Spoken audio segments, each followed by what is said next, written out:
750 ईस्वी इस्लामिक दुनिया के इतिहास में एक बहुत बड़ा मोड़ साबित हुआ। पहला महान मुस्लिम साम्राज्य उमैयद खलीफा टूट रहा था। आम लोगों में, खासकर गैर अरब मुसलमानों में, जो उमैयद की अरब केंद्रित नीतियों से नाराज थे, असंतोष पनप रहा था। इस सत्ता के शून्य में पैगंबर मोहम्मद के चाचा अब्बास इब्न अब्द अल मुत्तलिब के वंशज अब्बासीद आए। अब्बासीदों ने इस असंतोष का बड़ी चतुराई से फायदा उठाया। उन्होंने एक क्रांति का नेतृत्व किया, सभी मुसलमानों के लिए, चाहे वो किसी भी जातीयता के हों, समानता और न्याय का वादा किया। उनका संदेश दबे कुचले लोगों के दिलों तक पहुंचा और अब्बासीदों के लिए समर्थन बढ़ता गया। ये क्रांति आधुनिक इराक में ग्रेट जब नदी के पास एक निर्णायक युद्ध में जाकर खत्म हुई। जनरल अबू मुस्लिम के नेतृत्व में अब्बासीद सेना ने उमैयद सेना को बुरी तरह हरा दिया। आखिरी उमैयद खलीफा मारवान द्वितीय का शिकार किया गया और उसे मार डाला गया, जिससे उमैयद वंश का अंत हो गया। इस जीत ने इस्लामी दुनिया के लिए एक नए युग की शुरुआत की। एक अधिक समावेशी साम्राज्य के अपने वादे के साथ अब्बासीद इस्लामी दुनिया के शीर्ष पर पहुंच गए। वादे और क्षमता से भरा एक नया अध्याय लिखा जाने वाला था। अपने पूर्ववर्तियों के विपरीत अब्बासीद सत्ता का एक नया केंद्र स्थापित करना चाहते थे। उन्होंने मेसोपोटामिया में टाइग्रिस नदी के किनारे रणनीतिक रूप से स्थित बगदाद शहर को चुना। खलीफा अल मंसूर द्वारा 762 ईस्वी में स्थापित बगदाद जल्दी ही प्रमुखता से उभरा। बगदाद का स्थान कोई दुर्घटना नहीं थी। प्रमुख व्यापार मार्गों के चौराहे पर स्थित यह शहर एक वाणिज्यिक केंद्र बनने के लिए तैयार था। इसकी उपजाऊ भूमि ने कृषि बहुतायत का वादा किया, जबकि टाइग्रिस नदी ने व्यापार और परिवहन के लिए जीवन रेखा प्रदान की।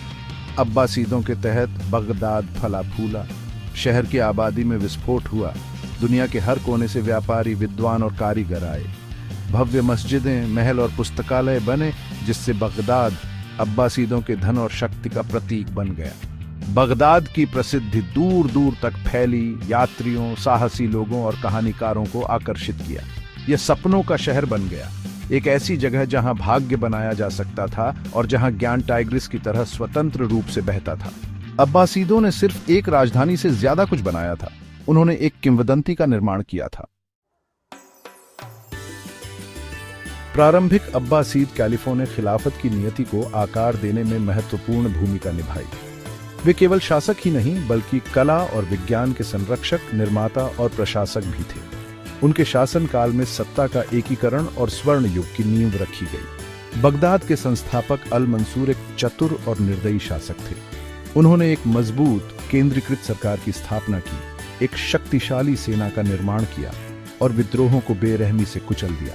उनका शासनकाल हालांकि कुछ हद तक अत्याचार से चिह्नित था, लेकिन साम्राज्य में स्थिरता और व्यवस्था लाया। शायद सबसे प्रसिद्ध अब्बासीद खलीफा हारून अल रशीद 786 ईस्वी में सिंहासन पर चढ़े।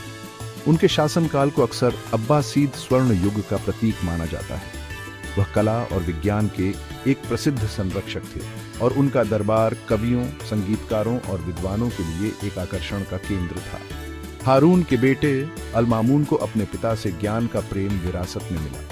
उन्होंने हाउस ऑफ विजडम की स्थापना की, जो सीखने का एक प्रसिद्ध केंद्र था, जो इस्लामी दुनिया को नई बौद्धिक ऊंचाइयों तक ले जाएगा। इन प्रारंभिक कैलिफों ने अपनी दूरदर्शिता और नेतृत्व के साथ उस उल्लेखनीय सांस्कृतिक और बौद्धिक उत्कर्ष का मंच तैयार किया जिसने अब्बासीद स्वर्ण युग की विशेषता बताई। अब्बासीद स्वर्ण युग के केंद्र में हाउस ऑफ विजडम था, जो अल मामून के शासनकाल के दौरान बगदाद में स्थापित एक पुस्तकालय, अनुवाद केंद्र और अकादमी थी। हाउस ऑफ विजडम जल्दी ही दुनिया भर के विद्वानों और विचारकों को आकर्षित करते हुए सीखने का एक वैश्विक केंद्र बन गया। हाउस ऑफ विजडम के विद्वानों ने एक महत्वाकांक्षी प्रयास शुरू किया, दुनिया के ज्ञान का अरबी में अनुवाद करना।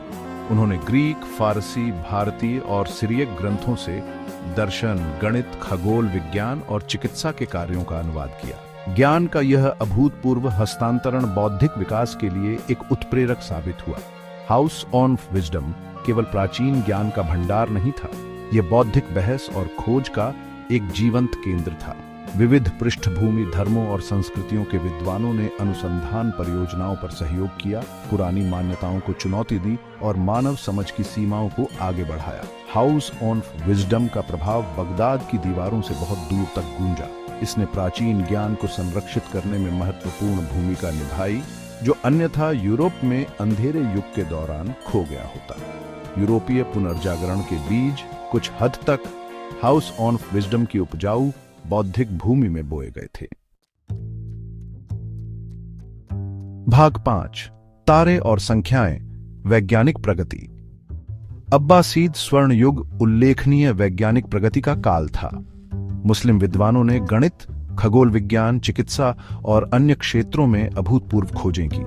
उनके काम ने भविष्य की वैज्ञानिक प्रगति की नींव रखी और आज भी दुनिया के बारे में हमारी समझ को प्रभावित करता है। गणित में मोहम्मद इब्न मूसा अल ख्वारिज्मी ने अपनी पुस्तक the compendious book on calculation by completion and balancing से इस क्षेत्र में क्रांति ला दी। इस काम ने दुनिया को बीजगणित की अवधारणा से परिचित कराया, एक शब्द जो अरबी अल जब्र से लिया गया है। अल ख्वारिज्मी ने रैखिक और द्विघात समीकरणों को हल करने के लिए नए तरीके भी विकसित किए, जिससे आधुनिक बीजगणित की नींव पड़ी। अब्बासीद खगोलविदों ने इस क्षेत्र में महत्वपूर्ण योगदान दिया। उन्होंने परिष्कृत खगोलीय उपकरण विकसित किए, वेधशालाओं का निर्माण किया और सटीक खगोलीय तालिकाएं संकलित की। उनके अवलोकनों ने ब्रह्मांड के भूकेंद्रित मॉडल को चुनौती दी। इसके बजाय यह प्रस्ताव दिया कि पृथ्वी सूर्य के चारों ओर घूमती है। इस काल में चिकित्सा का भी विकास हुआ। अल राजी और इब्न सीना जैसे चिकित्सकों ने इस क्षेत्र में अभूतपूर्व योगदान दिया। अल रजी, जिन्हें बाल रोग के जनक के रूप में जाना जाता है, ने एक व्यापक चिकित्सा विश्वकोश लिखा, जबकि इब्न सीना की द कैनन ऑफ मेडिसिन सदियों तक यूरोप में एक मानक चिकित्सा पाठ्य पुस्तक बनी रही। भाग 6, एक किताब में दुनिया, सांस्कृतिक उपलब्धियां। अब्बासीद स्वर्ण युग केवल वैज्ञानिक सफलताओं का समय नहीं था, यह असाधारण सांस्कृतिक उत्कर्ष का काल भी था। इस युग के दौरान कला, साहित्य, संगीत और वास्तुकला का विकास हुआ, जिसने एक ऐसी विरासत छोड़ी जो आज भी प्रेरित और मोहित करती है। अब्बासीद काल के दौरान साहित्य का विकास हुआ। विश्व साहित्य की सबसे स्थायी कृतियों में से एक 1001 नाइट्स को इसी दौरान संकलित और परिष्कृत किया गया था। लोक कथाओं, दंत कथाओं और प्रेम कहानियों का यह संग्रह, जिसे महान शेहराजादे ने बताया, ने संस्कृतियों और महाद्वीपों के लोगों की कल्पनाओं को मोहित कर लिया। अरबी संस्कृति की आधारशिला कविता अब्बासीद युग के दौरान नई ऊंचाइयों पर पहुंच गई। अबू नुवास और अल मुतानाब्बी जैसे कवियों ने जीवन, प्रेम और प्राकृतिक सुंदरता का जश्न मनाते हुए कविताएं लिखी। उनके शब्द, गीतवाद और भावनात्मक गहराई से ओतप्रोत आज भी पाठकों के साथ गूंजते हैं। इस्लामी कला का सर्वोच्च रूप मानी जाने वाली सुलेखन कला इस काल में फली फूली। मास्टर सुलेखकों ने नई लिपियों और शैलियों का विकास किया, अरबी लेखन को अमूर्त कला के रूप में बदल दिया। उनके काम ने मस्जिदों, महलों और पांडुलिपियों को सुशोभित किया, रोजमर्रा की वस्तुओं में लालित्य और सुंदरता का स्पर्श जोड़ा। भाग 7, नींव में दरारें, पतन के बीज। अब्बासीद खिलाफत अपने बाहरी वैभव के बावजूद आंतरिक कलह और बाहरी दबावों से अछूता नहीं था।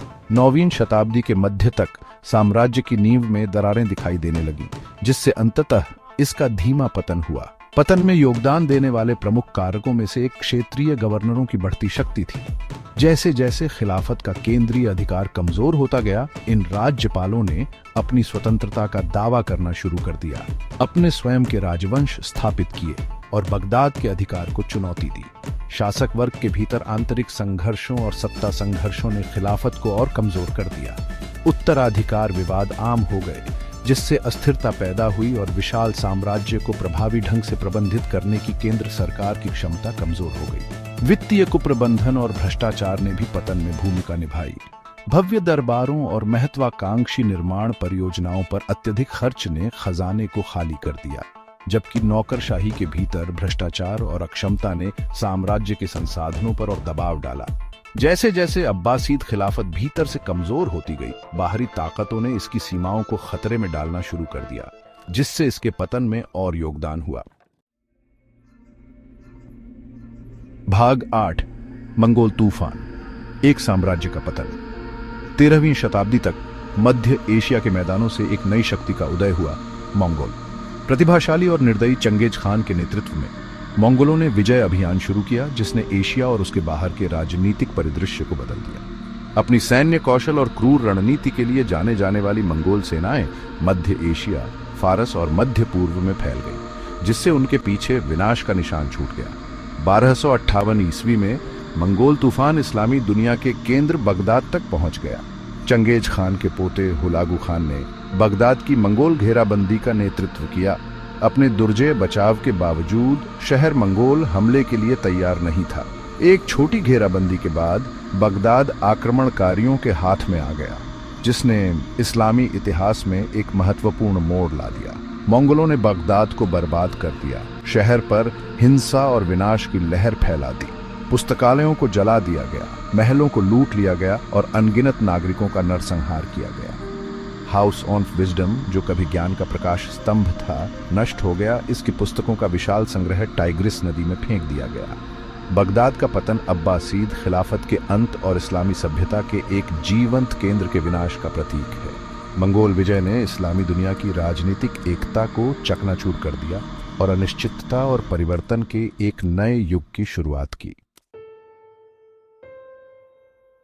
भाग 9, सोने में गढ़ी विरासत, स्थायी प्रभाव। अब्बासीद खिलाफत ने अपने अंतिम पतन के बावजूद एक स्थायी विरासत छोड़ी जो आज भी दुनिया को आकार देती है। अब्बासीदों का स्वर्ण युग मानव बुद्धि और रचनात्मकता की शक्ति का प्रमाण है, जिसने इतिहास के पाठ्यक्रम पर एक अमिट छाप छोड़ी है।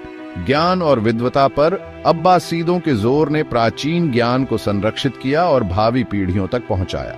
हाउस ऑफ विजडम, हालांकि दुखद रूप से नष्ट हो गया, ने ग्रीक, फारसी और भारतीय ज्ञान के अनुवाद और प्रसार में महत्वपूर्ण भूमिका निभाई, जिसने पुनर्जागरण के दौरान यूरोप के बौद्धिक पुनरुत्थान में योगदान दिया। अब्बासीद युग की वैज्ञानिक और बौद्धिक उपलब्धियों ने गणित, खगोल विज्ञान, चिकित्सा और अन्य क्षेत्रों में भविष्य की प्रगति की नींव रखी।